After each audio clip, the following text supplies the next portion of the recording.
1954 Chevrolet heater core leaking. $400 and some to replace or to have this sent away and rebuilt. So I decided to see if I could do it for less money. And I chose a new heater core off of eBay that is for 1968 and 1988 Ford Explorer. It's a little small, a little thinner than the original. Now let's get started. The first thing to do is to unsolder your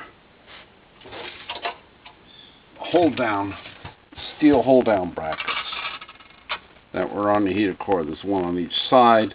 I have cut this one down and cleaned it up for the new installation. Cut off of your old tubes. I clean these up because I'm using them over here. Unsolder your new ones. I'm not using them.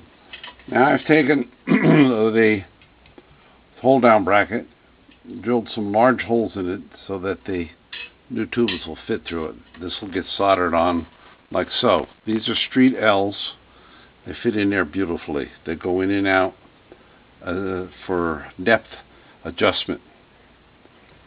And here are a few of the other parts you're going to need, as a half-inch connectors, 45 street, and your original pieces, and then the hold down.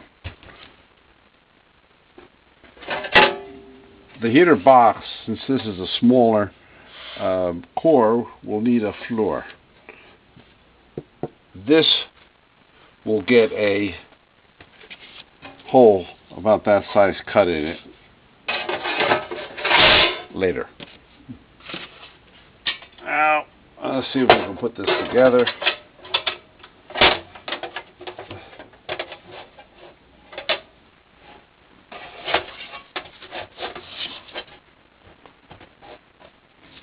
I also made a template that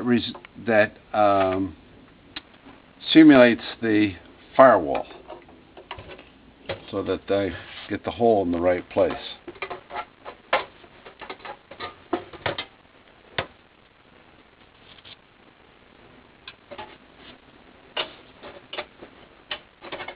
If you're doing this to another car other than the Ford Explorer, you'll have to figure out all the different little things here.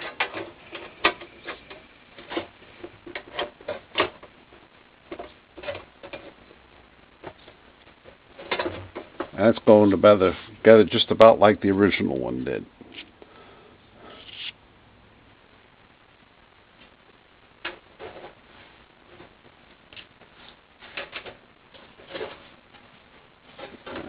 I've marked on the side of the panel here where this has to come out, because the piece that goes on the top goes like that. Now, doesn't look too bad at all, does it? This also is one of my audacious. I do not remember what kind of or what year car it goes on, but the original one, again, very expensive to get repaired. All it does is turn the water on and off. And kind of cut it and bend it a little bit, but it fits fine. Now I'll solder it all together, put it in and everything, and then we'll come back to you and give you an update on how it goes. That's all for now.